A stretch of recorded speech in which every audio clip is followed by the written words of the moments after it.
Time big breakings ఒకేసారి ఒకే frame లో 4 big breakings back to back ఇప్పుడు చూద్దాం. ఫస్ట్ బ్రేకింగ్, ఉత్తరప్రదేశ్ లో ఘోర విషాదం, తొక్కిసలాటలో 100 మందికి పైగా మృతి. Second breaking, Chhattisgarh Narayanpur encounter లో 11 మంది మావోయిస్టులు మృతి. థర్డ్ బ్రేకింగ్, పలు కీలక అంశాలతో రేపు ఢిల్లీకి ఏపీ సీఎం చంద్రబాబు. ఇక fourth breaking, AP CM Chandrababu లేఖకు CM Revanth reply.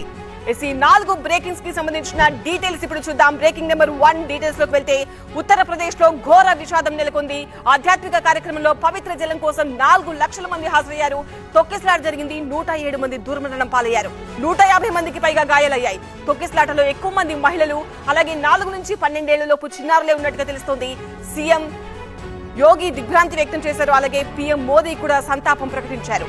And second breaking details లోకి వస్తే, ఛత్తీస్గఢ్ నారాయణపూర్ జిల్లాలో భారీ ఎన్కౌంటర్ జరిగింది.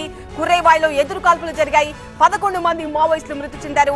ఇంకా కూంబింగ్ నిర్వహిస్తున్నారు 1400 మంది భద్రతా బలగాలు. అండ్ థర్డ్ బ్రేకింగ్ డీటెయిల్స్ లోకి వస్తే, రేపు ఢిల్లీకి ఏపీ సీఎం చంద్రబాబు వెళ్తున్నారు. గన్నవరం నుంచి ప్రత్యేక విమానంలో ఢిల్లీకి ఏపీ సీఎం వెళ్తారు. ఎల్లుండి మోదీ అలాగే ఆర్థిక మంత్రిని కూడా కలబోతున్నారు Chandrababu. Next fourth breaking details, AP CM Chandrababu రాసిన లేఖకు సీఎం రేవంత్ రిప్లై ఇచ్చారు. ఈ నెల 6న భేటీకి ఓకే అంటూ లేఖలో ప్రస్తావించారు.